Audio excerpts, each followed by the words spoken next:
안녕하세요. 훈민정음을 활용한 영어 발음 표기의 고재윤입니다. 오늘은 운동 관련 종목들 그리고 신체 단련에 활용되는 영어 단어들을 살펴보고자 합니다. 먼저 요즘 길에서 자주 보게 되는 휘트니스라는 표현이 있습니다. 이 휘트니스가 과연 어떻게 된 영어 발음이고 이 단어가 과연 영어 발음에 적합한지 살펴보고자 합니다.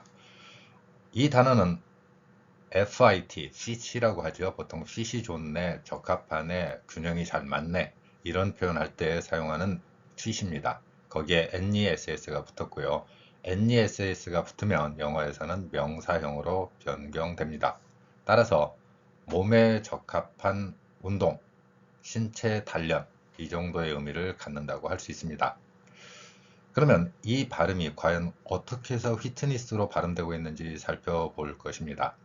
자, 발음 기호를 한번 살펴보도록 하겠습니다. 알파벳이 됐건 발음 기호가 됐건 왼쪽에서 오른쪽으로 이렇게 하나의 음소를 배열하는 방법입니다. 그러니까 FITNESS는 발음으로 표현하면 FITN 그 다음에 발음의 S 이렇게 표현되는 것이고요. 이렇게 표현된 발음을 우리는 어떻게 읽습니까? 먼저 F에 해당하는 소리부터 보겠습니다. F는 우리말에 없는 소리입니다. 이 소리를 내는 방법은 윗니로 아랫니스를 물고 계속해서 마찰을 일으키는 소리입니다. 여러분들과 함께 해본다면 윗니로 아랫입술을 물고 이렇게 계속해서 마찰이 일어나는 소리가 바로 F소리에 해당한다고 할 수 있습니다. 이 말을 유심히 살펴보면 우리말에 없다는 것을 알 수 있습니다.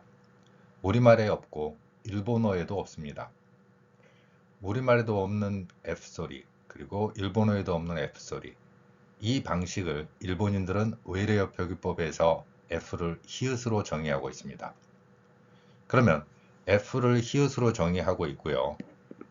다음에 I는 여기에서는 이 발음이 나죠. 그래서 이렇게 해서 휘라고 일본인들은 발음을 하는 것입니다. 우리말에 없기 때문에 저는 1995년부터 피읍 아래에 작은 동그라미를 친 글자 표기로 앞에서 연습한 표현을 나타내고 있습니다. 피읍 아래 작은 동그라미를 이렇게 표현했고요. 자, 그러면 일본인들 히읗 그리고 우리말 피읍하고도 좀 다른 소리지요. 우리말에 없는 소리이기 때문에 이 소리에 유의해서 본다면 일본어 방식도 아니고 우리말 피읍도 아닌 소리가 되는 것입니다. 다음에 I에 해당하는 표기로 되어 있는 이 소리는 발음에서는 이를 나타냅니다. 따라서 영어 발음으로 읽는다면 이렇게 C까지 발음이 될 것입니다. C.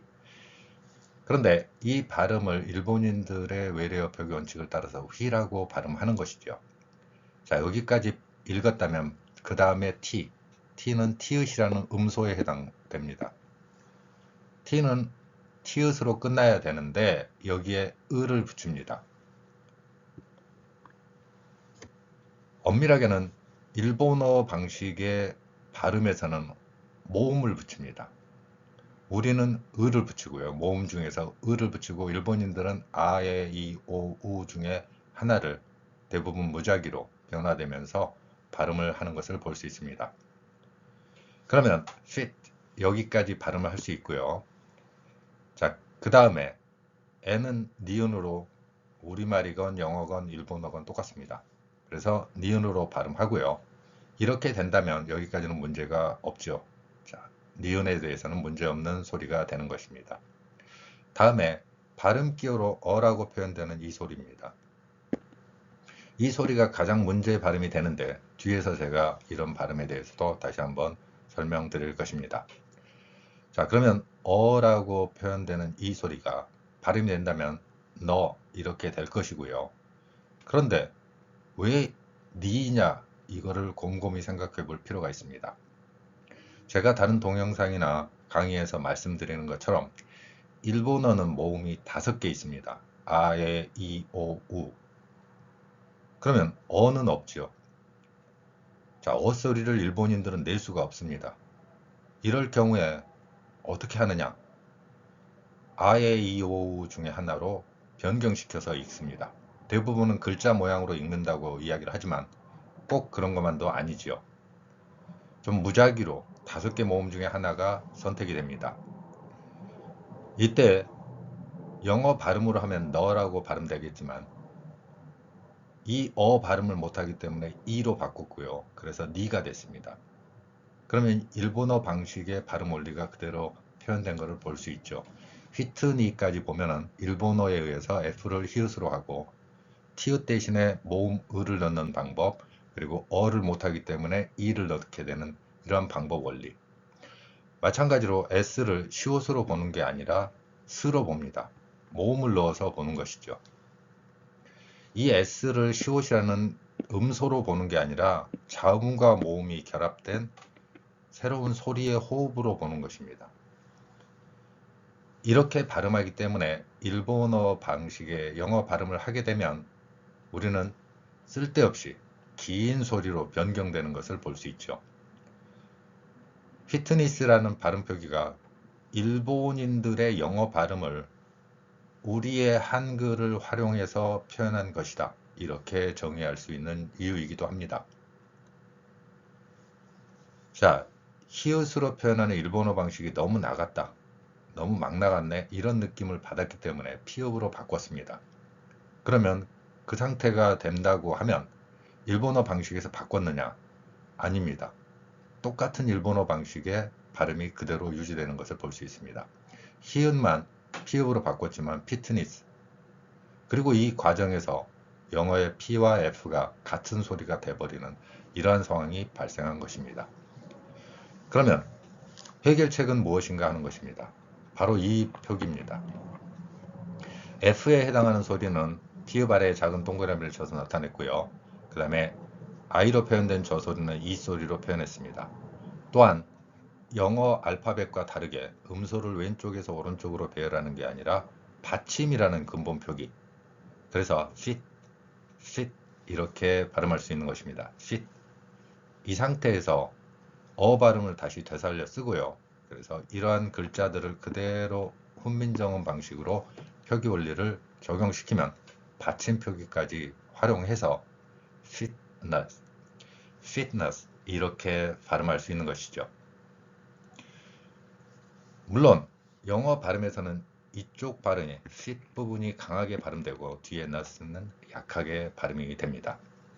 이렇게 음소를 일일이 조합해서 받침까지 적용하는 표기 원리가 바로 훈민정음이 가진 소리 표기의 기본 원칙입니다. 앞에서 잠깐 말씀드린 F소리를 히읗으로 하는 일본인들의 영어 외국어 외래어 표기 원리가 바로 우리말에도 그대로 전수되어서 상당히 많은 F소리는 오늘날에도 히읗으로 발음하는 것을 볼 수 있습니다. 대표적인 단어들이 화이팅, 화일, 환타, 화이바, 호일, 휘메일, 후리스, 후라보노 이런 무수히 많은 F소리가 바로 전부 다 히읗으로 소리를 내는 일본어 방식을 그대로 추종하고 있는 것을 볼 수 있죠.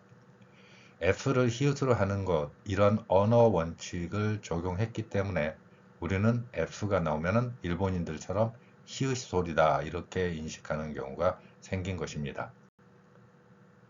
또한 일본어 방식에서는 어가 없다고 했습니다. 일본어의 기본 모음이 5개이기 때문에 아, 에, 이, 오, 우 이렇게 되어 있습니다. 영어에 어가 나오면 무조건 아로 발음하는 일본어 방식의 발음 원리를 생각해 보면 됩니다. 어머니를 맞아, 아버지를 화자 이런 식으로 발음하는 일본어가 발음이 없기 때문에 생기는 현상입니다. 이러한 발음이 없는 것 역시 우리는 그대로 추종해서 발음하는 것을 볼 수 있죠. 대표적으로 사이다라고 발음하는 이 발음 역시 영어 단어도 아니고 실제로는 가장 유사한 발음이 사이더라는 발음이 있습니다. 이 사이더는 사과 주스 혹은 사과 증류 이 정도에 해당하는 것이고요.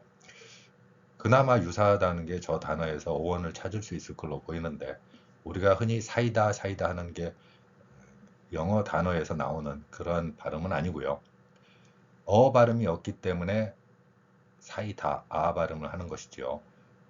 그 다음에 달러 발음 같은 경우에도 아로 발음하는 것, 그리고 파마 어 발음을 아로 발음하는 이러한 발음 원칙과 받침표기를 이해하지 못하는 일본인들의 그 글자 구조에서 자음과 모음으로 결합해야 되기 때문에 perm 이렇게 발음할 수 있는 단어가 파마가 되는 것이죠. 그리고 음료수나 섬유질에 자주 사용되는 이런 화이바 이런 거에서도 그대로 볼 수 있죠. 군용 모자에서도 화이바 이렇게 표현하는 이 발음이 바로 어 발음을 못하기 때문에 생기는 일본인들의 아 발음을 흉내낸 것으로 볼 수 있죠. 또한 과자 이름에서도 사용되는 웨하스라는 이 발음 역시 일본인들의 발음을 그대로 추종하는 것을 볼 수 있죠. F를 히읗으로 하고 어를 못하기 때문에 아라고 했기 때문에 FE를 아로 읽는 일본어 방식입니다.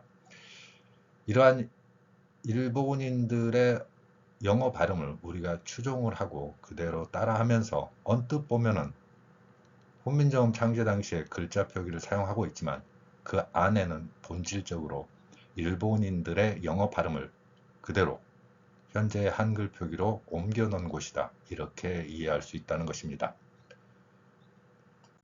자, 그러면 오늘 운동 종목 중에서 제가 다른 동영상에서도 자주 말씀드리는 이 SPORTS 운동이라고 보통 하지요.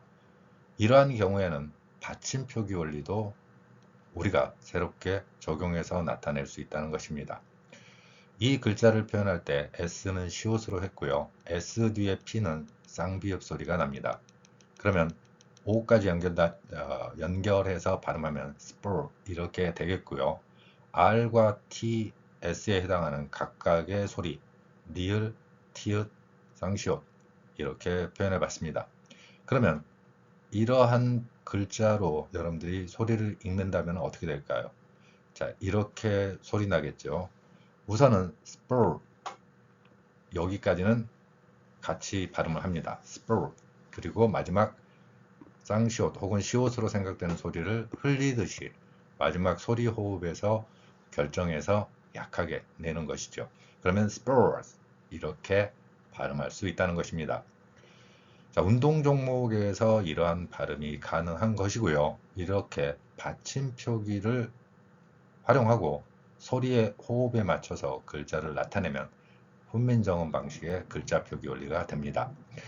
이러한 글자 표기를 옛날 거잖아 이렇게 생각하시는 분들이 있는데 우리가 일본어 방식을 극복하는 것이고 그 과정에서 가장 과학적이며 최첨단의 글자 표기 원리라고 감히 말씀드릴 수 있는 것입니다.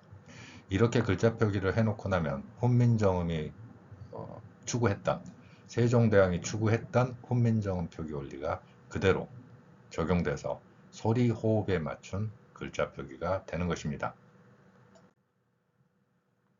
다음에 운동 종목 중에서 배구로 부르는 종목을 가져봤습니다.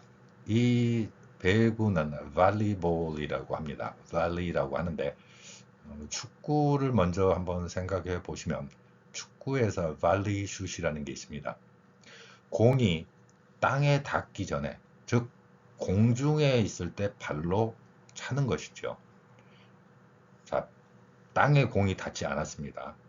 땅에 공이 닿지 않는 것을 발리라고 했기 때문에 이 발리라는 표현이 바로 배구에서도 적용되어서 사용된 것입니다.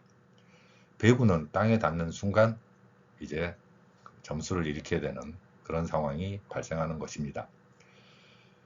이러한 원리에 의해서 발리라고 되어 있고요. 이 발리라고 되어 있는 이 발음이 우리말에 없는 영어의 V 소리가 있습니다. 영어의 V 소리는 앞에서 말씀드린 F 소리하고 소리를 내는 방법은 같습니다. 영어의 F와 V를 구별하는 단 하나의 원리는 목젖이 울리는 소리는 영어의 V 소리가 되는 것이고요. 목젖이 울리지 않으면 F 소리가 되는 것입니다. 소리를 내는 방법은 같습니다. 그리고 마지막에 목젖. 따라서 이 영어의 V 소리를 우리말에서 적용하기에는 비읍이라고 보통 표현할 수 있지만 그보다는 다른 목젖이 울리는 소리 이러한 소리의 특성을 언어학에서는 유성음이라고 합니다. 목젖이 울리는 소리라는 한자어 표현이죠. 자, 이 소리를 그대로 표현하기 위해서 비읍 아래 작은 동그라미를 친 글자를 사용하여 나타냈습니다. 이렇게 해서 글자를 발음한다면 valuable, 뒤에 나오는 비읍과 앞에 나오는 the는 분명히 다른 소리라는 것을 볼 수 있죠. 배구를 창안한 사람이 이제 이런 이름을 붙였을 때, 그리고 다른 사람들이 동의하고 이렇게 표현하는 배구라는 용어에서는 공이 땅에 닿지 않았다, 이런 개념을 담고 있다고 볼 수 있습니다. 자, 또 다른 그 운동 종목 중에 풋볼이 있죠. F 발음이 역시 들어가 있습니다. 풋, 이렇게 하면은 발에 해당하는죠. 발로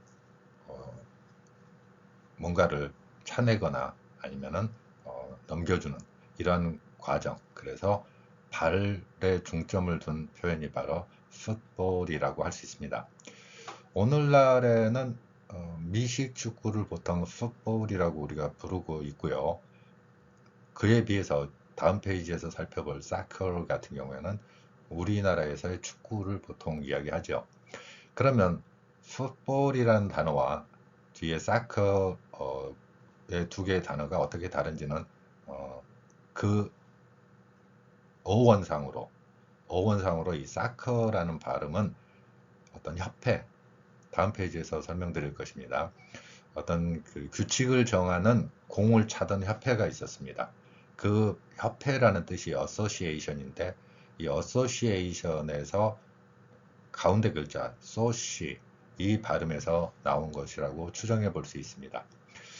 그래서 우리가 흔히 사용하는 축구로 표현되는 단어는 사커로 보고요. 그리고 미국 축구에서 럭비하고 좀 유사한 경기를 바로 풋볼이라고 보고 있죠.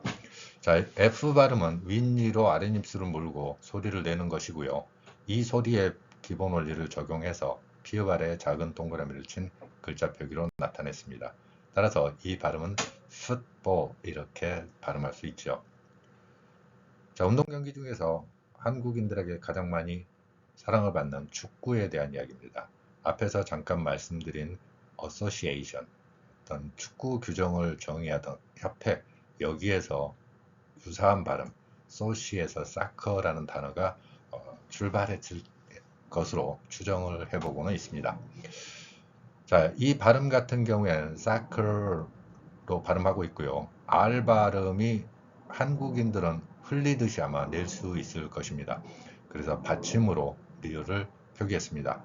이렇게 왼쪽에서 오른쪽으로 글자 표기를 하는 알파벳과 다르게 훈민정 글자 표기 원리는 이러한 받침 표기 원리를 적용하고 있기 때문에 소리 호흡에 따른 글자 단위, 이렇게 이해할 수 있는 것이죠. 이러한 글자 표기 원리가 발음 기호 없이는 표현하지 못하는 영어, 특히 알파벳을 사용하는 경우에 그 대안으로서 충분히 역할을 할 수 있다고 생각을 합니다. 자, 오늘은 운동 경기 몇 가지를 통해서 발음의 원리와 우리말이 존재할 때 일본인들에 의해서 악영향을 받은 발음 몇 가지를 살펴보았습니다. 감사합니다.